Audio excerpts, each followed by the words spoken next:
¿Te acuerdas de aquel juguete que te hacía olvidar el tiempo, que parecía acompañarte a todas partes y que hoy parece imposible de encontrar?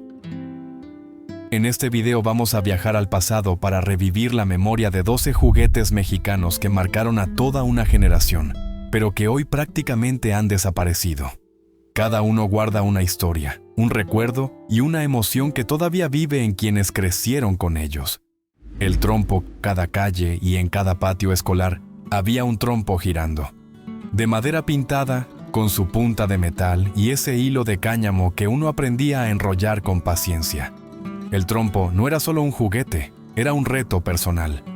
Había que dominarlo, hacerlo bailar, levantarlo en la palma de la mano o lanzarlo sobre otro para demostrar quién tenía más maña. El sonido metálico al golpear el cemento quedó grabado en la memoria de miles de niños. Y aunque todavía existen versiones modernas, aquel trompo artesanal de madera, con sus colores brillantes, pertenece a una época que ya se fue. La elección del trompo era casi un ritual. En los tianguis se exhibían decenas, algunos con franjas rojas y verdes, otros con tonos más sobrios. Cada niño buscaba el que parecía más fuerte o más rápido, convencido de que el diseño marcaría la diferencia. Luego venía la cuerda. No era cualquier hilo. Debía tener la tensión justa y estar bien enrollado. Aprender a hacerlo bien era un arte, porque un mal enrollado significaba que el trompo se desplomaría en segundos. Los patios escolares se transformaban en arenas de competencia. Allí nacían los campeones de barrio que sabían todos los trucos. Ver a alguien mantener el trompo girando en la palma de la mano era un espectáculo que despertaba respeto inmediato. Y cuando había duelos, la emoción se multiplicaba. 2 trompos chocando con fuerza hasta que uno caía astillado. Más de un niño volvía a casa con su juguete partido, pero con la satisfacción de haber peleado hasta el final. Con la llegada de otros entretenimientos, el trompo perdió su lugar en las calles.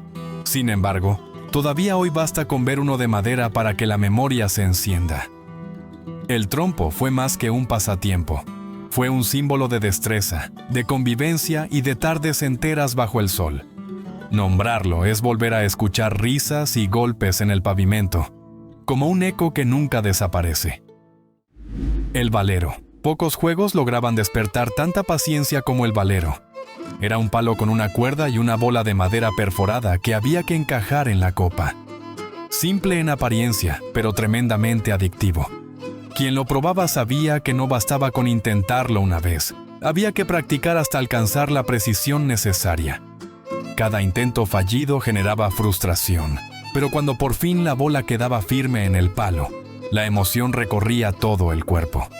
Los recreos escolares y las plazas públicas eran escenarios donde el valero reinaba. Siempre había alguien que mostraba su habilidad con trucos que llevaban nombre propio. Estaba el perrito, cuando la bola parecía pasear antes de encajarse, o la campana, cuando se levantaba con un giro elegante. Dominar esas técnicas daba prestigio inmediato entre los amigos. El valero se convertía entonces en un instrumento de competencia, pero también de unión.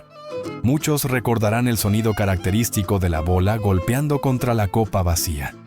Ese golpe seco, repetido una y otra vez, se mezclaba con risas y gritos de triunfo. Algunos niños incluso personalizaban sus valeros, pintándolos con colores vivos o tallando iniciales en la madera. No era raro que se heredaran de hermanos mayores, cargando con el valor de una tradición familiar. Con el paso de los años, el valero dejó de verse en las manos de los niños.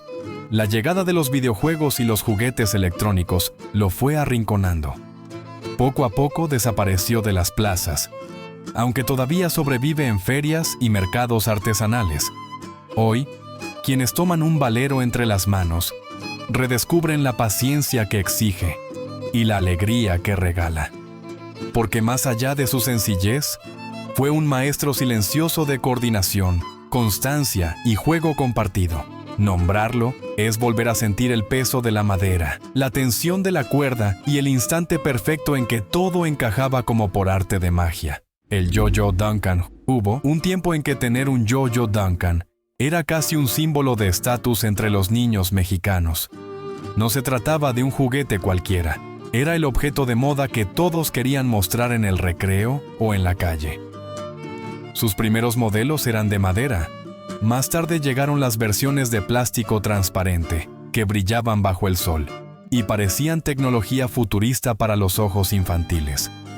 La simple cuerda enrollada en el eje se transformaba en un desafío de destreza que atrapaba a todos. La magia del yo-yo no estaba solo en hacerlo subir y bajar. Lo verdaderamente emocionante eran los trucos. El dormilón, que consistía en dejarlo girando varios segundos en la punta de la cuerda, era la base para impresionar. Después venían la estrella, el columpio o el perrito paseando, cada uno con su grado de dificultad. Los niños se reunían en grupos, y quien dominaba más movimientos se ganaba el respeto inmediato. Las marcas organizaban concursos en plazas y escuelas donde se premiaba a los más hábiles. Esos eventos convertían el yo-yo en un fenómeno social, capaz de reunir a decenas de participantes y espectadores. No había niño que no soñara con ser campeón local y presumir su destreza frente a todos. Algunos incluso coleccionaban varios yo-yos, diferenciando los colores o modelos como si fueran auténticas joyas. Con el paso de los años, el yo-yo Duncan perdió fuerza frente a juguetes electrónicos y consolas que ofrecían nuevas formas de entretenimiento. Ya no se ve en cada esquina ni ocupa los bolsillos de los niños como antes. Sin embargo, quienes alguna vez lograron dominar el dormilón o la estrella, saben que no se trataba de un simple juguete. Era una prueba de coordinación. Los luchadores de plástico. En muchas casas mexicanas, hubo un tiempo en que una bolsa llena de luchadores de plástico era suficiente para desatar horas de juego. No eran figuras articuladas ni muñecos sofisticados. Eran pequeñas piezas rígidas de colores intensos que representaban a héroes y villanos del cuadrilátero.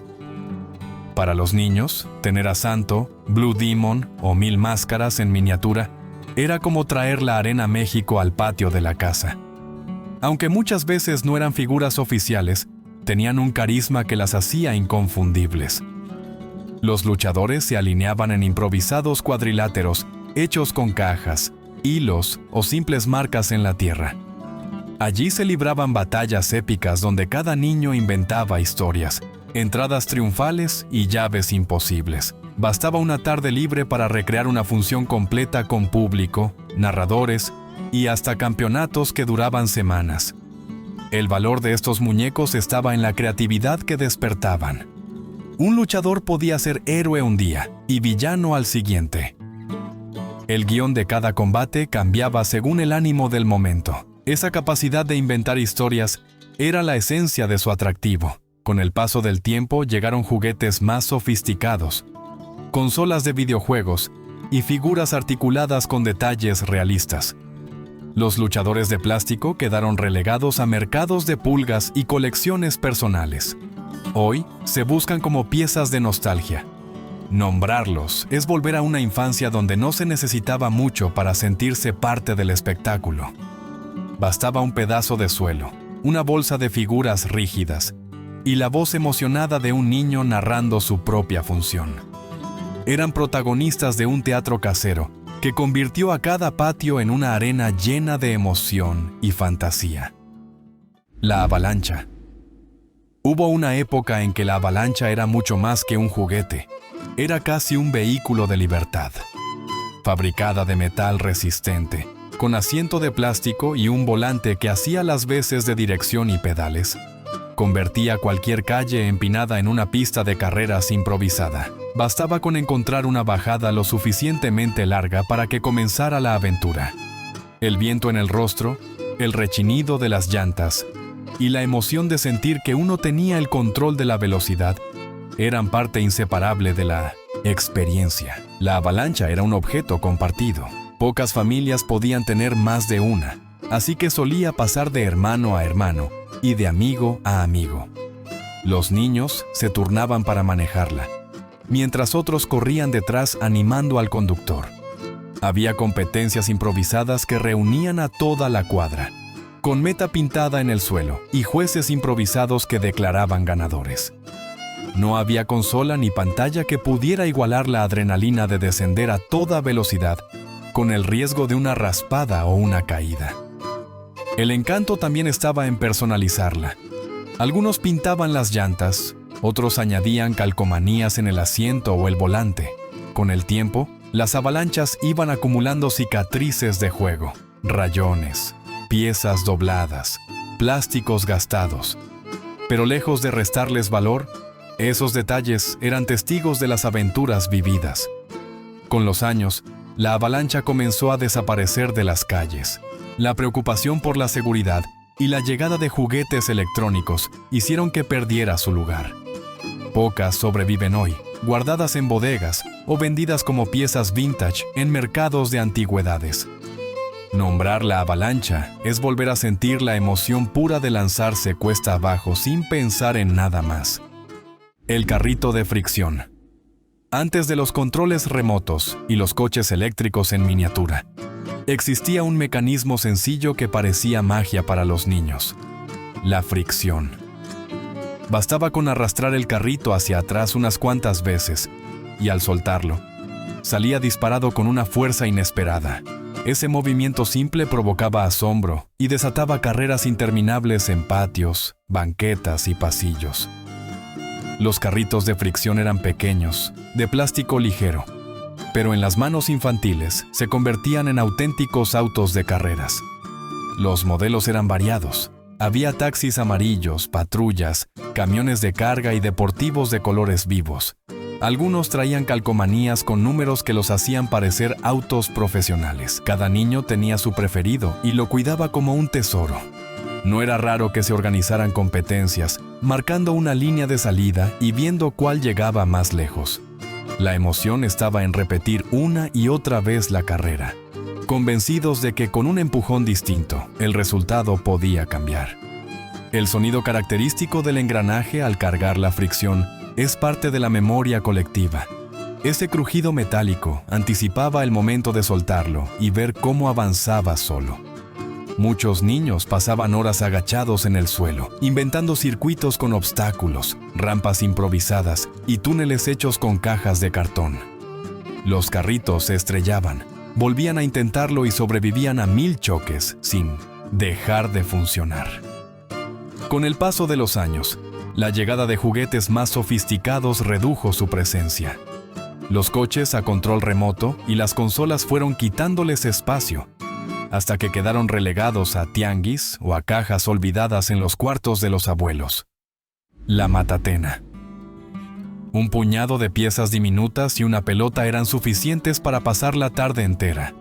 La matatena, también conocida como jacks en otros países, era un juego que ponía a prueba la destreza, la coordinación y la rapidez mental. No hacía falta nada más que un piso plano, normalmente de mosaico o cemento, y un poco de espacio para agacharse una y otra vez recogiendo las piezas al ritmo del rebote. La sencillez de sus reglas escondía un reto enorme que atrapaba a niños y niñas por igual. El juego consistía en lanzar la pelota hacia arriba y, en el breve instante de su descenso, atrapar una pieza, luego 2, después 3. Cada ronda aumentaba la dificultad, obligando a mover los dedos con velocidad y precisión quirúrgica. Quien lograba completar la serie completa era admirado como un verdadero campeón. La emoción no estaba solo en la destreza, sino en la concentración absoluta que exigía. Bastaba un descuido para que la pelota cayera sin recoger nada. Las piezas, de metal o plástico, tenían formas puntiagudas que las hacían más complicadas de atrapar. El sonido del choque entre ellas y el golpe seco de la pelota en el suelo se mezclaban con risas y gritos de frustración.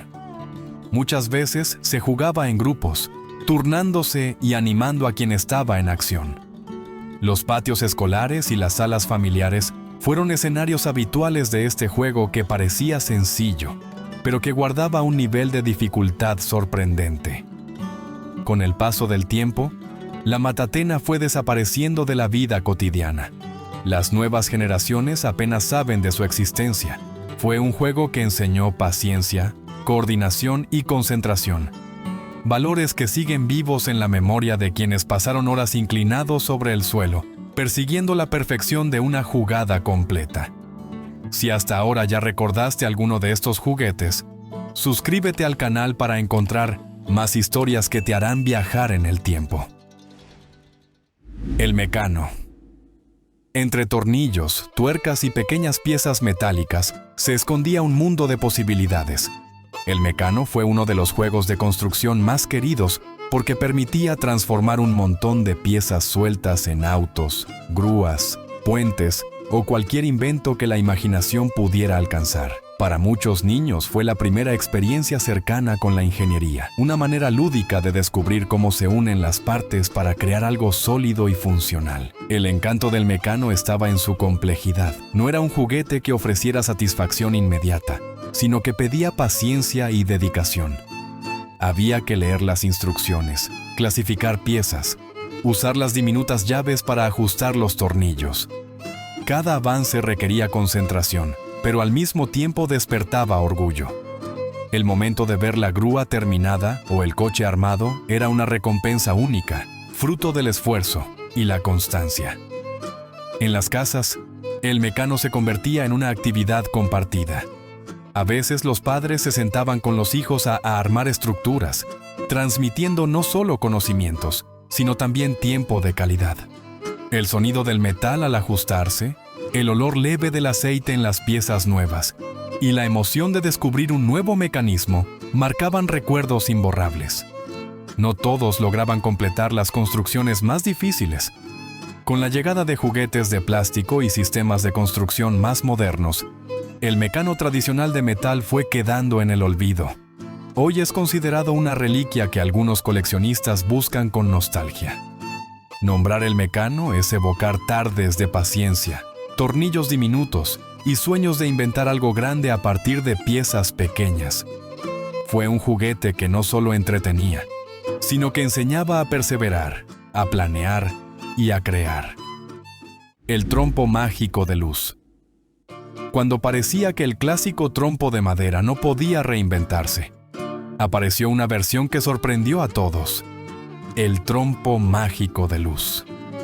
Fabricado de plástico transparente y con un mecanismo interno que se activaba al girar, proyectaba destellos de colores mientras daba vueltas a gran velocidad. De día ya era llamativo, pero en la penumbra se volvía un espectáculo hipnótico. Cada giro dejaba un rastro luminoso que parecía dibujar figuras en el aire, como si la infancia hubiera encontrado su propio fuego artificial en miniatura. Este juguete se convirtió en sensación en ferias, mercados y tianguis. No había niño que pasara por un puesto sin detenerse a mirar el baile de luces. Muchos convencían a sus padres de comprarlo después de ver la demostración del vendedor. Tener un trompo de luz era símbolo de novedad, de estar a la moda en el barrio o en la escuela. Aunque la esencia era la misma que la del trompo tradicional, la adición de la luz le daba un carácter casi mágico. Los niños competían no solo por los trucos, sino también por la intensidad y duración del brillo. Algunos modelos duraban apenas unos días antes de romperse, lo que generaba frustración, pero también la ilusión de volver a conseguir otro. La fragilidad formaba parte de su encanto, porque cada trompo parecía tener vida propia. Con el paso del tiempo, el trompo de luz perdió terreno frente a otros juguetes electrónicos más duraderos. Sin embargo, quienes alguna vez lo tuvieron, recuerdan la emoción de apagar las luces de la habitación, solo para verlo girar en la oscuridad. Nombrar el trompo mágico de luz es traer de vuelta la chispa de una infancia que encontraba maravilla en lo simple. Fue un juguete breve en duración, pero eterno en memoria, porque cada destello que dejaba al girar iluminó no solo el suelo, sino también la imaginación de toda una generación. Los soldaditos de plástico. En los patios de tierra y en las salas alfombradas, miles de batallas imaginarias cobraron vida gracias a los soldaditos de plástico. Verdes, cafés o grises, venían en bolsitas que se vendían en los mercados a precios accesibles. Bastaba abrir un paquete para liberar un ejército entero, listo para la acción. Había soldados en posición de disparo, paracaidistas congelados en el aire, hombres con binoculares o arrodillados en trincheras. Cada figura rígida era una invitación a inventar una historia distinta. Los niños desplegaban sus tropas sobre montones de arena, charcos de agua o simples tapetes que se transformaban en campos de guerra. Con cajas de zapatos se construían fortalezas y con ladrillos improvisados se levantaban murallas. La imaginación convertía cualquier espacio en un escenario bélico. No había límites para la creatividad. Un charco podía ser un río y una maceta, un bosque, donde se libraban combates épicos. El sonido característico de los soldados al chocar entre sí y la emoción de organizar estrategias marcaban las tardes de juego. Algunos inventaban reglas propias, otros simplemente dejaban que la fantasía fluyera. Lo importante era dirigir un ejército que, aunque inmóvil, parecía tener vida en las manos de un niño. Era común perder figuras en el patio o encontrarlas semanas después enterradas en la tierra como veteranos olvidados. Con los años fueron perdiendo espacio. La llegada de juguetes más sofisticados, figuras articuladas y consolas, fue desplazando a esos pequeños guerreros de plástico. Hoy, nombrar a los soldaditos de plástico es volver a una infancia donde la imaginación era el motor de la diversión. Su legado no está en la forma rígida del plástico, sino en las historias que ayudaron a contar. El sube y baja metálico. En muchos parques de México hubo una época en que el sube y baja metálico reinaba como uno de los juegos más esperados. 2 tablas largas, un punto de apoyo al centro y el impulso de 2 niños que convertían la simple estructura en un vaivén de risas. No era un juguete que se llevara a casa, pero para miles de pequeños fue parte inseparable de su infancia. Bastaba llegar al parque y correr hacia él para sentir la emoción de elevarse en el aire con la fuerza del compañero del otro lado. El sube y baja no funcionaba en solitario. Era un juego de confianza y complicidad. Había que coordinarse, aprender a equilibrar los movimientos y aceptar que en cualquier momento uno podía caer de golpe si el otro decidía abandonar su lugar. Esa mezcla de diversión y riesgo lo hacía inolvidable. El rechinido del metal oxidado y el golpe seco contra el suelo eran sonidos habituales que anunciaban la presencia del juego en el vecindario. Muchos recuerdan las competencias improvisadas por ver quién aguantaba más tiempo arriba o quién lograba dar el salto más brusco. Las rodillas raspadas y los sustos también eran parte del paquete, pero nadie dudaba en volver a subirse una y otra vez. El sube y baja era, en esencia, un ejercicio de compañerismo disfrazado de diversión. Con el paso de los años, las normas de seguridad y la modernización de los parques fueron relegando estos juegos metálicos. Muchos fueron retirados por considerarse peligrosos y reemplazados por estructuras de plástico más seguras, pero menos emocionantes. Nombrarlo hoy es recordar tardes soleadas en parques polvorientos, con el eco de risas que subían y bajaban al ritmo del metal. Fue un juego que enseñó a confiar en el otro, a arriesgarse y a disfrutar de la simplicidad del movimiento compartido. El Atari mexicano. A finales de los años 70 y principios de los 80, muchas familias mexicanas conocieron por primera vez la magia de los videojuegos a través del Atari y de sus imitaciones locales. Para quienes crecieron en aquella época, tener una consola en casa era como abrir una ventana al futuro. Conectar un aparato a la televisión y controlar los movimientos en la pantalla parecía un milagro tecnológico. Juegos como Pong o Space Invaders se convirtieron en leyenda, con gráficos simples que, sin embargo, ofrecían diversión interminable. El Atari mexicano no siempre era el original. Abundaban las versiones adaptadas, más baratas y accesibles, que permitían a más familias disfrutar de la novedad.